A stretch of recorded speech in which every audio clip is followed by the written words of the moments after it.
Karena Allahu nurus samawati wal ard, maka Allah adalah nurul anwar, cahaya dari semua cahaya dan sumber bagi semua yang ada.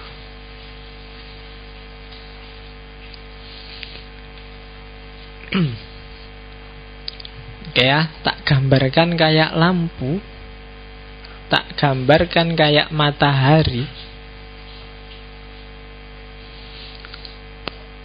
Allah adalah puncaknya, Allah adalah pusatnya, dan cahayanya, limpahan cahayanya, itulah makhluk hidup dan alam semesta.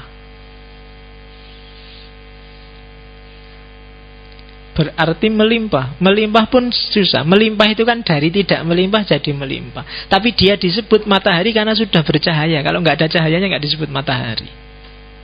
Dan Allah itu seperti itu. Jadi makhluk itu hasil limpahan dari cahayanya Allah. Jadi ya diingat-ingat lagi, karena menyebutnya cahaya, karena Quran juga pakai istilah cahaya. Digambarkan agak susah, ya memang seperti cahaya. Jadi cahaya itu kan begitu dia nyala, begitu cahayanya ada. Jadi begitu Allah ada, ya otomatis ketika Allah ada memancar. Dan pancaran-pancaran itu, itulah nanti lahir gradasi makhluk-makhluk. Semakin jauh yang namanya pancaran kan semakin gelap.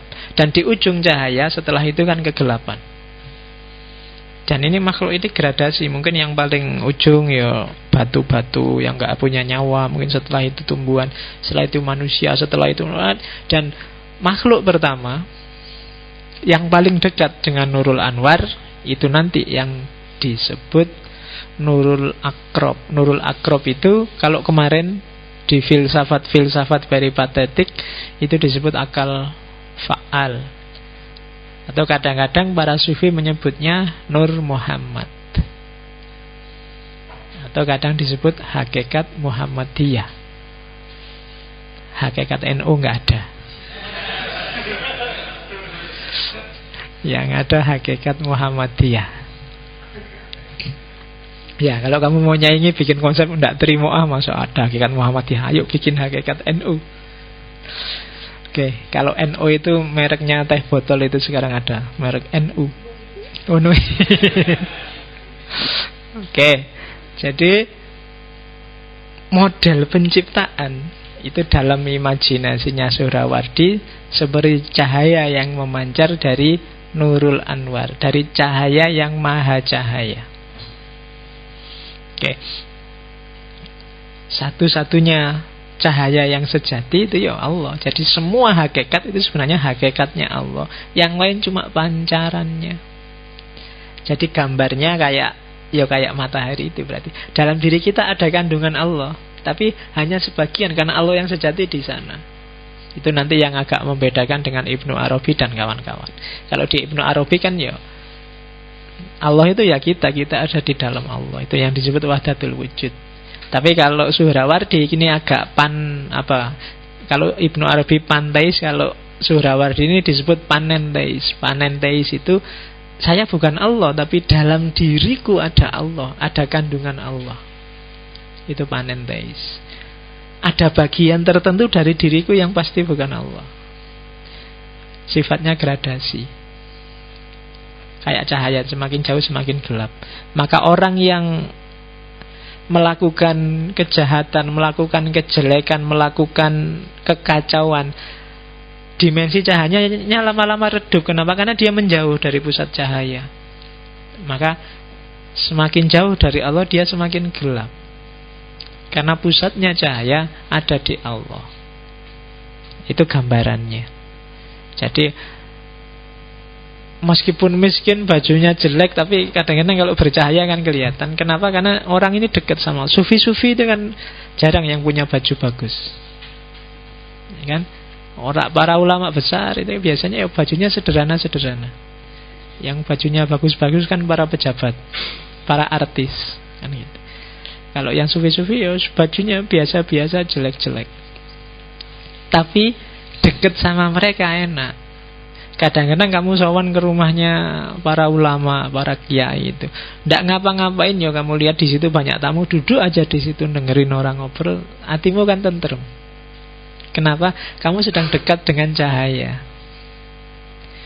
Jadi pikiranmu jadi bening lagi, ndak harus ngobrol, deket aja sama orang-orang itu, bikin hati tentram. Dijelaskan secara logika ndak bisa, karena ranahnya bukan lagi ranah logis. Oke. Ya, ini teori selanjutnya. Yang saya sebut, saya tidak akan berdalam-dalam di sini. Itu nanti di titik tertentu mulai agak jelimet di situ. Tapi tak gambarkan generalnya saja. Jadi cahaya itu ada dua jenis. Ada cahaya yang fakir dan cahaya yang kaya. Cahaya yang kaya berarti cahaya itu ya milik dia sendiri, bukan karena yang lain. Kalau kita itu punya cahaya tapi fakir. Cahaya kita karena dipanjari oleh Tuhan, oleh Allah. Maka tugas kita adalah gimana caranya agar kita semakin terang. Untuk biar kita semakin terang, kita harus bergerak mendekat ke Allah. Dan itu yang dilakukan oleh para sufi. Suhrawardi mengkritik para filosof peripatetik karena membaca realitas itu berhenti pada matter and form, pada bentuk dan materi. Padahal ada yang lebih substansial dari itu. Bentuk dan materi harus dilampaui, tapi harus masuk lebih jauh ke arah dari mana sih asalnya bentuk dan materi itu. Itu kritiknya Suhrawardi pada kelompok peripatetik. Tapi nanti peripatetik penting, harus dipakai untuk menjelaskan pengalaman keagamaan. Ini kan harus pakai filsafat, harus pakai akal. Karena kalau nggak pakai akal, orang nggak akan paham. Yang tak jelasin tadi ini kan pakai akal kan. Ada matahari, ada sinarnya. Sinar ini kan semuanya pakai akal. Meskipun nggak tepat bener, ya kira-kira seperti itulah gambarannya. Kan gitu maunya Suhrawardi dan kawan-kawan. Karena ini sebenarnya nggak terkatakan. Untuk bisa dikatakan harus pinjem simbol macam-macam tadi. Pinjem matahari, pinjem cahaya, pinjem, biar orang paham. Oke. Ya namanya banyak kalau di situ disebut. Ada Nurul Anwar, ada Nurul Muhit, ada Nurul Qayyum, ada Nurul A'zam, ada Nurul A'la, ada Nurul Kohar. Banyak ya. Kalau kamu punya anak 7, kasih nama itu enggak apa-apa. Anak pertama Nurul Anwar, anak kedua Nurul Muhit, anak ketiga Nurul Qayyum. Itu semuanya cahaya, menunjukkan langsung pada Allah. Kalau orang Indonesia senangnya pakai Nurul Jannah. Itu. Jadi belum puncak. Surga itu cahaya tapi belum cahaya yang puncak. Apalagi nama Nurul, Nurul Huda, nah, cahaya petunjuk. Nurul apalagi ya, Komariah, Nurul Samsiah, Nur. Oke, nama Nur kan populer kalau di Indonesia. Kalau di Jawa Siti, orang Jawa itu kan paling jos. Nama-nama sahabat kan mesti diowai kabeh nek sama orang Jawa. Ya, ada yang dikasih Siti, ada yang dikasih apa yang kayak orang laki-laki itu kan. Jadi namanya diowai kabeh, itu dasarnya orang Jawa kan gitu. Itu ontologi. Saya berhenti di sini ontologi karena setelah ini penjelasannya agak panjang, rumit dan menyesatkan bagi yang tidak paham. Jadi sengaja saya potong di situ. Karena orang itu biasanya kalau ketemu rumitnya terus nggak mau melanjutkan. Karena setelah ontologi ada bagian paling menarik dari Suhrawardi, yaitu epistemologi. Itu yang dikenal sebagai ilmu huduri. Kalau orang Sunni lebih suka menyebutnya ilmu laduni, kayak Ghazali. Jadi apa sih implikasinya cahaya bagi ilmu pengetahuan? Katanya Suhrawardi, seperti yang tak bilang tadi, ada 3 level ilmu pengetahuan. Pengetahuan yang sejati berarti, katanya Suhrawardi, adalah pengetahuan yang tidak keluar tapi ke dalam. Pengetahuan yang dialami langsung, knowledge by present, yang disebut ilmu huduri, melihat ke dalam batin. Itu lebih sejati. Kenapa lebih sejati? Karena ngalami sendiri. Jadi ini sebenarnya awalnya Suhrawardi itu belajar filsafat peripatetik, tapi sumpek dengan pikirannya filsafat peripatetik. Dia tidak nemu kebenaran dari para filsuf peripatetik. Jadi saking suntuknya mikir, terus dia ketiduran, mimpi ketemu Aristoteles. Ya, jadi ada kisah dia mimpi ketemu Aristoteles. Mumpung lagi sumpek, tanya ini ahli logika sepanjang masa namanya Aristoteles. Tanyalah dia pada Aristoteles, Aristoteles, aku bingung, pengetahuan yang benar itu ada di mana sih? Terus Aristoteles jawab, tanyakan pada dirimu sendiri. Lu tanya diri sendiri gimana caranya? Tanya diri sendiri berarti apa? Ya lihat dirimu sendiri. Kamu sudah paham apa belum? Kan kamu sendiri yang ngerti. Dari situ begitu bangun dipikir-pikir, terus ketemulah bahwa iya, ternyata di antara semua pengetahuan, yang paling meyakinkan adalah pengetahuan yang konfirmasi kebenarannya ke dalam, tidak keluar. Misalnya, menurutku Lionel Messi itu pendek orangnya. Dari mana aku ngerti? Moco ning internet. Itu kan kebenarannya keluar. Derajatnya akan lebih tinggi kalau jawabanku, dari mana aku ngerti? Kemarin ketemu aku salaman sendiri langsung. Jejer aku ternyata dhuwure ya kacek sithik cumaan. Loh, ketika yang pertama aku ngomongnya kan referensinya keluar, tapi di kedua aku sendiri yang ngerti. Pengetahuan yang aku sendiri ngerti ini kan levelnya lebih tinggi dibandingkan yang tadi. Kalau yang tadi pakai media keluar, yang ini ke dalam. Jadi clue dari mimpi ketemu Aristoteles itu, pengetahuan yang paling meyakinkan adalah knowledge by present, ilmu huduri, pengetahuan yang hadir langsung dalam diri kita. Itu tadi yang saya sebut sebagai hakul yakin. Hakul yakin, kenapa? Aku ngalami sendiri. Tidak sekedar aku lihat sendiri atau aku mikir sendiri. Kalau aku lihat sendiri bisa di internet, aku mikir sendiri bisa tak kira-kira, tapi aku lihat sendiri.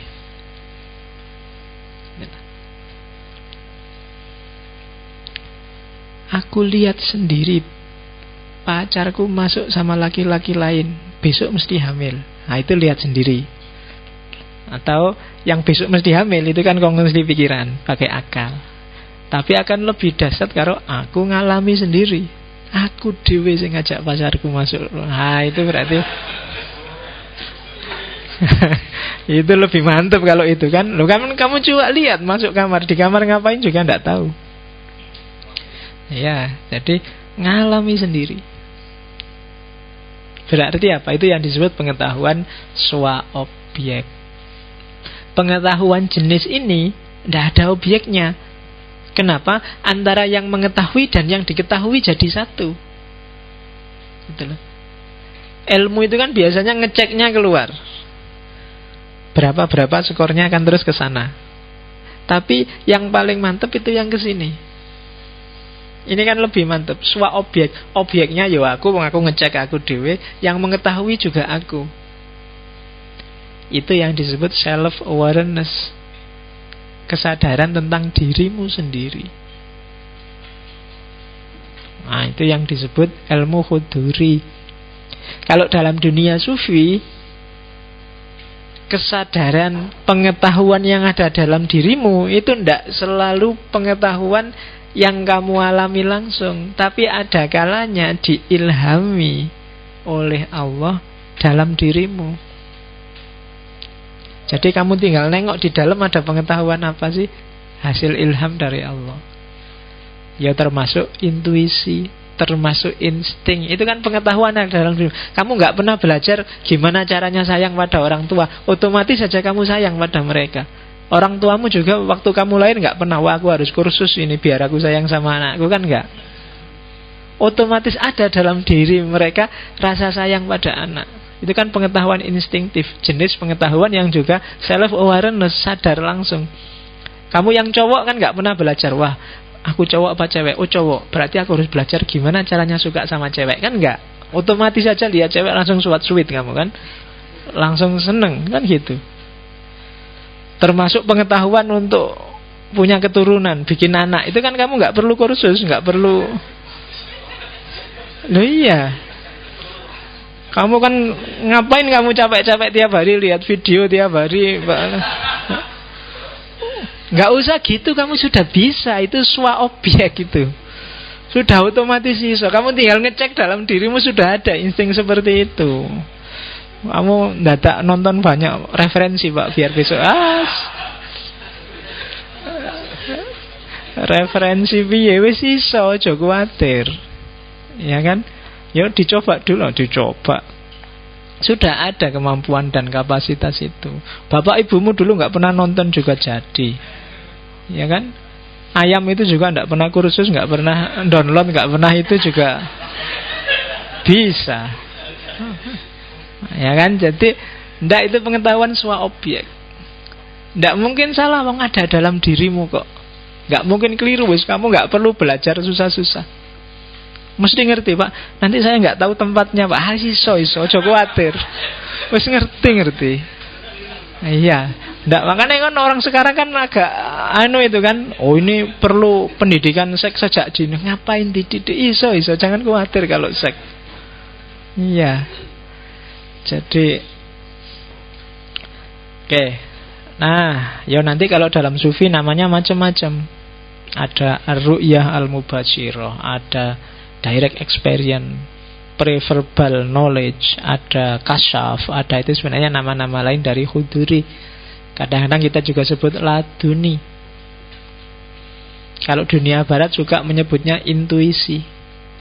Pengetahuan yang muncul secara ilhami, tidak diduga-duga. Kayak waktu Newton tiba-tiba lihat apel jatuh. Begitu lihat apel jatuh, iya, ini kemungkinan ada hukum jatuh, kan gitu. Dan itu ketika dia sudah mahasiswa. Kalau tidak intuitif kan nggak mungkin. Kalau pakai akal harusnya dia sejak dulu-dulu, mungkin waktu SD, waktu SMP, SMA kan sudah lihat barang jatuh. Tapi kenapa begitu apel jatuh baru muncul ide gravitasi? Ya, karena itu sifatnya intuitif. Sama kayak Archimedes kan, waktu dia mau mandi kungkum terus airnya utah semua, lahirlah hukum Archimedes. Ya, jadi itu kan sifatnya intuitif, nggak bisa diatur. Aku mau nyari hukum Archimedes, tak nyemplung kan nggak. Tapi begitu nyemplung dulu baru muncul ide, iya. Kan gitu. Itu sifatnya intuitif.